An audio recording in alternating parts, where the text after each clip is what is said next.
why am I like this? Like, why am I a highly emotional and sensitive person? Why do I feel everything so intensely when others seem so unbothered? Well, hello. Welcome back to another episode of I'm Not Triggered, the podcast. I'm your host, Adrian Purchase, and I'm so glad you're here today because today we're going to talk about what it means to be a highly emotionally sensitive person or an HSP. And I'm going to start a little bit personal. I know for me, being a highly emotionally sensitive person has made my life quite difficult. Being a highly emotionally sensitive person can mean that we feel emotions larger than most other people. And that can be problematic, especially if we don't know how to regulate these feelings. But being a highly emotional sensitive person also comes with a lot of benefits that are quite profound, and we're going to get into that today. But of course, I got to tell you, I'm not a certified professional or a therapist, and if you're struggling with your mental health and you need somebody to talk to or you need support, I strongly encourage you to get the support that you need. First of all, let's start with defining what emotions are, right? Because before we can understand emotional sensitivity, we need to be able to understand what emotions actually are. And here's where things get really interesting. Emotions are not what most of us think they are. So, for the longest time, science told us that emotions were these universal automatic reactions. Like someone cuts you off in traffic and boom, the anger just shows up. But psychologist Lisa Feldman Barrett's groundbreaking research on the theory of constructed emotion has completely challenged how we understand human feelings. So here's what Barrett discovered. Emotions aren't reactions that happen to us. They're experiences that our brain actively constructs, kind of like a prediction. Your brain is constantly taking in information. So things that are happening around you, happening inside of you, and whatever we've learned from the past experiences that we've had, our brain is making its best guess about what we should be feeling in this moment. So think of it this way. Imagine that you feel your heart racing. Your brain has to figure out what that means. If you're about to give a presentation, it might construct anxiety. If you just saw someone that you're attracted to, it might construct excitement. If you've been drinking coffee all morning, it might not construct much of an emotion at all, just too much caffeine. So this construction happens through three main ingredients. First, there are the physiological sensations, so our racing hearts, sweaty palms, the knot in our stomach. These sensations are pretty ambiguous on their own. A racing heart could mean fear, excitement, anger, or just that you've climbed a flight of stairs. And second, our brain adds cognitive interpretation. So it draws on the experiences that we've had in the past. It draws on what we believe. It draws on the current situation that we're in. And it draws on all of this to make sense of all of the sensations that we're having. So if we're in a dark alley at night, those sensations will get interpreted very differently than if we're at a surprise party, right?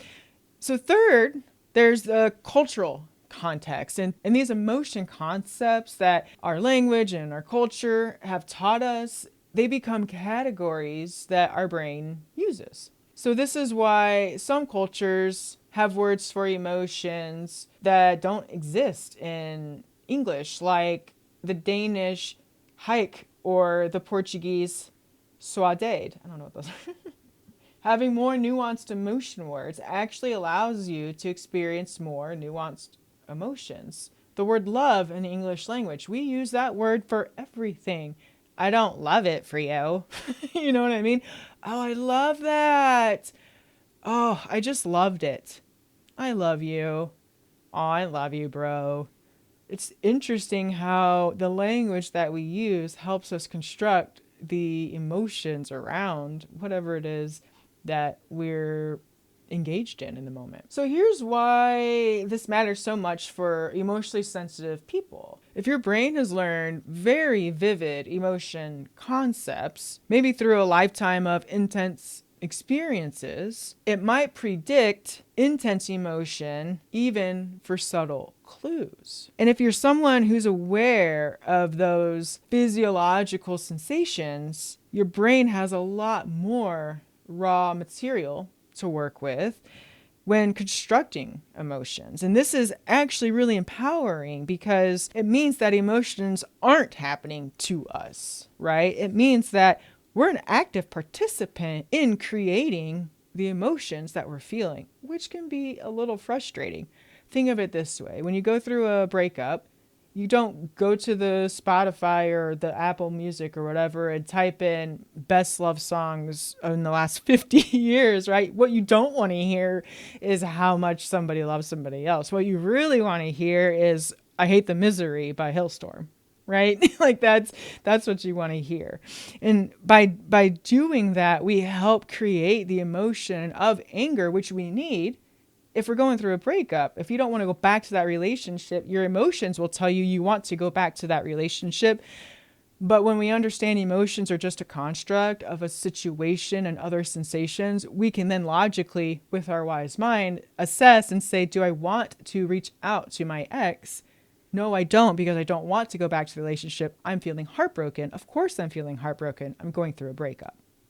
There's a lot that goes into this, and it can seem very convoluted and heavy. But once we start to break it down, we start to understand that we have more power in creating our emotions and doing something about it than we think. We have more power than we think. So here's what's really interesting, right? Like being a highly emotional sensitive person means that we are more reactive to our emotions. But it's not a bug, right? It's not a flaw. This is actually can be a good thing because these biological differences underpin why sensitive people's experience of the world is so vivid. Yes, it can be overwhelming at times to have all of these emotions at such a high level. It also means that we don't miss much. When I walk into a room, pretty quickly I can assess if I want to be in that room or not. And I make a decision. I mean, that's just kind of what happens for me, right? And if you're a highly emotional, sensitive person, it can feel like a flaw. So our body and our brain are constantly scanning and responding, picking up on subtleties that others might overlook. But the question I get the most about emotionally sensitive people, why am I like this? Like, why am I a highly emotional and sensitive person? Why do I feel everything so intensely when others seem so unbothered? So the answer to this question involves a mix of genetics, development, environment, evolution. There's a set of studies that show about 47% of emotional sensitivity is inherited, right? So there are genes, it's passed down to us. Nearly half of the variation in how deeply people feel can be traced to genetic differences. So you were born with a nervous system wired to be highly responsive. But genetics is only part of the story. How that sensitivity, even if you're wired from birth, how the sensitivity develops depends very heavily on our childhood experiences. So a highly sensitive child who grows up in a warm and supportive, nurturing environment can develop exceptional strengths like empathy and creativity. But a sensitive child in a harsh or invalidating environment can struggle significantly. And this is what DBT calls the biosocial model. So you might be born with biological sensitivity, right? But if you grow up in an environment where your feelings are ridiculed or ignored or criticized, then you're at risk for developing serious, very serious emotion regulation problems that you carry through life all the way. And if you don't do anything about this. Till you die, like you're unable to have connected, healthy relationships with people or yourself. So many of us, people who are like highly sensitive, like me, have memories, of course we do, of being told, that we're too sensitive, or too emotional. Maybe you were told that you were crazy. And these messages and that language just breeds shame inside of us about how we're wired. We can't help it, right? And then we feel ashamed of our natural temperament, and we then fail to develop healthy ways of managing our intense feelings. That's a recipe for chaos. But here's something really important to understand. So from an evolutionary perspective, emotional sensitivity is an adaptive trait. It shows up in like 15 to 30% of humans. And also, interestingly enough, there's a similar percentage in over 100 other species as well. So you think about our ancestors living in small groups way back when, thousands and thousands of years ago. It would have been incredibly valuable to have some members who were extremely observant and cautious. Of course it would, right? People who could pick up on subtle changes in the environment, or sense when predators were near, or change in the weather, or notice shifts in dynamics in the group that could potentially be problematic. While the majority of the group might be the charge ahead, go and get 'em types, having a sensitive minority who hangs back and observes carefully and contribute caution and insight would provide crucial survival advantages. We're the ones who might notice that the water tastes different, or that someone in the group is acting strangely, or that the weather's about to change. For me, this shows up in so many ways. It's irritating. I love having pets, right? But my anxiety disorder also does not like having pets because it just gives me something to constantly worry about.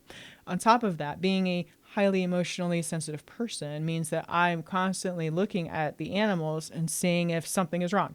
And if something's wrong, I'm not a doctor. I've never been to veterinary school, but I can tell when they're acting differently, even if other people in my household can't. And it's been kind of a problem, because not every little thing means that they need to go to the doctor. But sometimes a little thing turns into a big thing, and that can be problematic. So this is why sensitivity has survived evolutionarily. We're not broken, right? We're not like broken variations of normal people. We're like an early warning system that should be taken very seriously. Our current environment is often a perfect storm for overwhelming a sensitive nervous system. We're dealing with constant noise,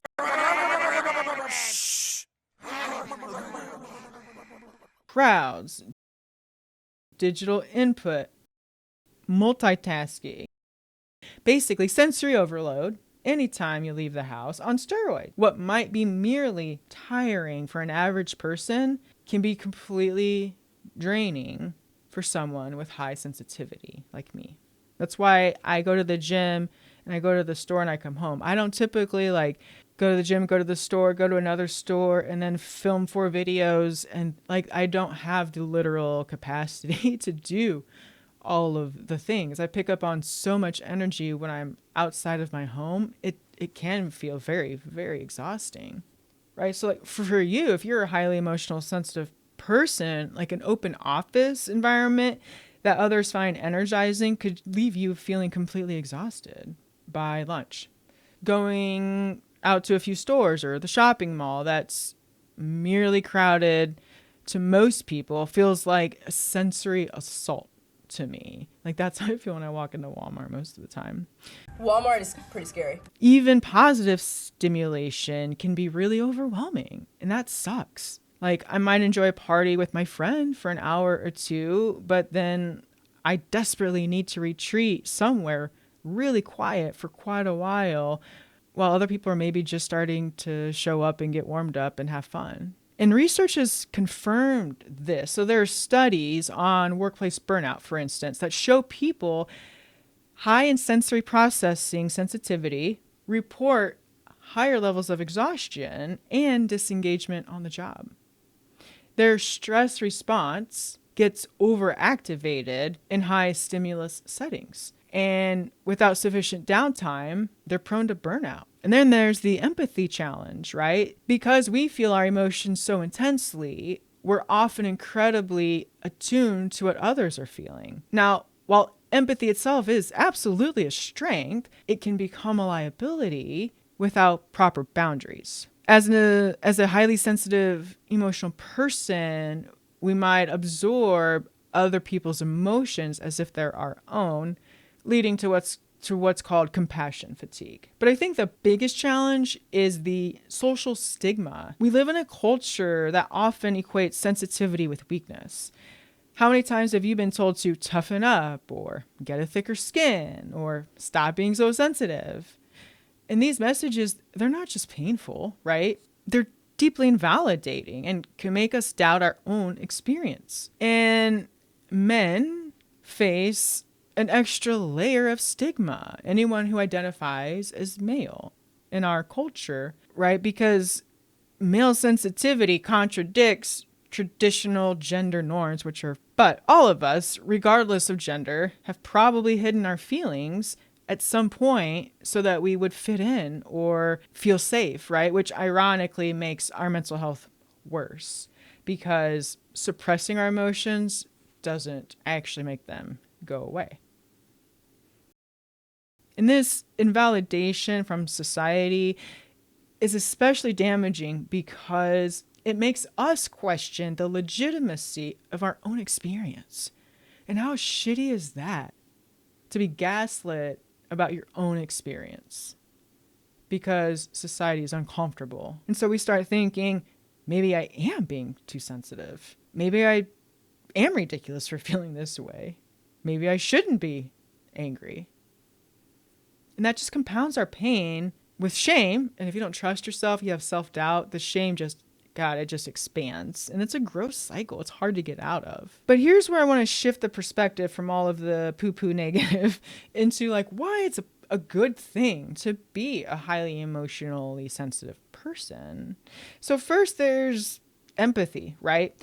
We feel emotion so intensely that we are exceptionally attuned to the emotions of others even before they know what emotion they're feeling themselves. We pick up on the most subtle of clues, right? A look in the eyes, a strange shrug, the tone of someone's voice, body posture. And there are studies that have confirmed that highly emotionally sensitive people have higher empathy levels.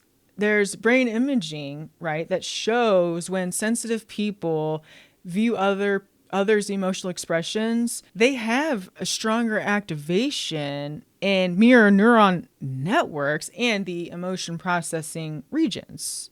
Essentially, they see in a brain image somebody looks sad, they feel sad, and the brain reflects that. It's fascinating. We're literally wired to connect with other people's experiences, which brings me to highly emotionally sensitive people oftentimes have boundaries, because we feel so much empathy for others. We want to get in there and help fix their pain and help make it better and be there with them. Now, this empathy then translates into other real world strengths, like being the first to comfort an upset coworker, maybe, to sense that a friend's "I'm fine" is not a genuine "I'm fine," right? Or picking up on strange group dynamics. Many highly sensitive, emotionally people are drawn to the more helper professions precisely because of this deep capacity to understand and care for others. And then there's creativity. Emotions and creativity are intimately linked, and our ability to feel deeply often translates into rich artistic expression and innovative thinking. And recent research shows that adults high in sensory processing sensitivity score significantly higher on measures of creative thinking. They have more creative ideas and engage in more creative activities. Right? Like, think about it. Many of history's greatest artists, writers, innovators, they were highly sensitive, emotional people. The capacity to feel everything intensely provides rich material for creative work that resonates with others. We experience the full spectrum of human emotions so vividly, and that gives us something authentic to express. Let me share some names that might surprise you of highly emotionally sensitive people. These individuals didn't succeed despite their sensitivity, they succeeded because of it. As Pulitzer Prize winning writer Pearl S. Buck put it, the truly creative mind in any field is no more than this: a human creature born abnormally, inhumanely sensitive. She explains that for highly sensitive people, the world may appear to be more colorful, dramatic, tragic, and beautiful. Sensitive people often pick up on the little things in the environment that others miss, and seeing patterns where others see randomness, and finding meaning and metaphor in the minutiae of everyday life. We also bring, when we're a highly emotionally sensitive person, we also bring strong intuition and social insight to relationships and our work. The just knowing feeling or sensing exactly when someone needs without them saying it, those are not coincidences. That's the real result of rapid and unconscious processing of subtle cues. And finally, and this is huge, we experience profound joy, awe, and connection. Yes, we feel pain very deeply, but we also feel beauty and love and wonder with the same intensity. A sunset doesn't just look nice to us, it can move us to tears. Music doesn't just sound pleasant, it can transport us entirely. And this capacity for profound positive affect emotion is infectious, and it's inspiring. When we're happy, enthusiasm can uplift entire groups, and we remind others of the beauty and the meaning of life. So how do we work with all of this? Like, how do we honor our sensitivity while also living an effective life and in a world that can be very overwhelming? Well, this is where the concept of radical acceptance comes in. So radical acceptance is one of the core principles of DBT, and it's been a game changer for me especially. So radical acceptance just means fully acknowledging reality as it is, rather than fighting against it or denying it. When it comes to emotions, it means embracing our feelings in the present moment without judgment, without resistance. Now, radical acceptance doesn't mean that you approve of things or that you like the emotion or the situation, but we just stop saying it shouldn't be this way, it shouldn't be like this, it should blah, blah, blah. And instead we say, okay, this is what it is, and here's what I'm feeling right now. And this is powerful because pain and suffering, these are inevitable things in the human life, right? But the suffering comes from our internal refusal to accept something. And when we fight against our emotions, or we judge ourselves for having them, or we try to push them away, we really make everything worse. We create our own suffering. I used to spend so much energy just being angry at myself for being so sensitive. Like, I'd feel hurt by something that seems so stupid, and then I'd get mad at myself for feeling so hurt. And then I'd feel ashamed for feeling mad and hurt, and then I'd get frustrated about the shame, and that was the cycle. But radical acceptance broke that cycle, right? Instead of, oh man, I'm so weak for getting my feelings hurt, I started to counter that with things like, of course I'm feeling hurt right now. That doesn't mean that I'm weak. I'm having an emotion. For emotionally sensitive people, radical acceptance means no longer seeing intense emotions as wrong or bad or a burden, but just as natural events to be acknowledged, like the rain. A wave of emotion, no matter how strong, becomes something that we can ride without panic. But the overall philosophy here is compassion, right? Like, you may not have control over when an emotion arises, but you do have control over whether you accept that emotion or fight it.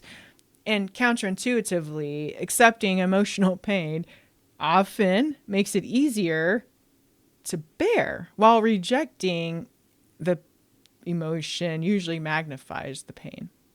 So alongside with the mindset shift, right, there are some concrete strategies that we can use to manage our intense emotions and create a life that honors the sensitivity that we naturally have. And for immediate emotional crises, when things just feel like too much, distress tolerance skills are the go-to. They're invaluable. And these are the skills that are about surviving the crisis without making things worse. And one of my favorites is the TIPP skill, and it's temperature, intense exercise, paced breathing, and progressive muscle relaxation. And when we're extremely upset, you could splash cold water on your face, like run to the bathroom, splash cold water on your face, run outside and, like jump up and down, right? Just to get some of the energy out of your body, just to change your physiology is what we're trying to do. Remember I talked about constructing our emotions, right? This is how we can regulate ourselves when we become too overwhelmed. And then the tip skill helps us effectively create space so that we can think about what to do next instead of just reacting from our emotions. But the most important thing here, if you're an emotionally sensitive person, I think it's paramount to know that about yourself and then create relationships with people and environments that honor that. Seek out friends who appreciate your empathy and your depth rather than those who make you feel like you need to tone yourself down. When sensitivity is valued and supported by others, it truly becomes a superpower and it's no longer a burden. Yes, being emotionally sensitive comes with challenges. Yes, we need to develop skills to manage these emotions. And yes, we need to create relationships that honor who we are. But the goal isn't to become less sensitive. The goal is to become skillfully sensitive. My own journey toward embracing my sensitivity has been transformative. Instead of seeing my intense emotions as evidence that something was wrong with me, I've learned to see them as information, as fuel for my creativity, as the source of my capacity to connect deeply with other people. The world needs sensitive people. We do. We're the ones who notice what others miss. Like, we're the ones who care deeply enough to take action. We're the ones who create art that moves people, who lead with empathy rather than ego.